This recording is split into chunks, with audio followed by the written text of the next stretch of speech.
how to set back tap or double tap to open background sounds on the iPhone 16 series. First, let's return back to the home screen by swiping up at the bottom of the screen. Now from the home screen, tap on Settings.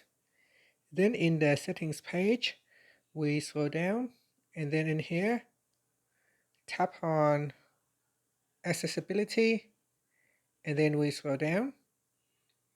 And here, tap on Touch. After that, we scroll down to the bottom, and then tap on Back Tap. Now in here, you can choose between double tap or triple tap. I'm going to select double tap.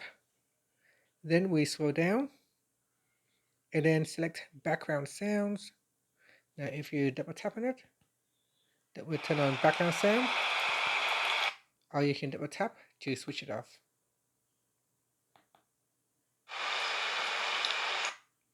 And that's it. Thank you for watching this video. Please like and subscribe to my channel for more videos.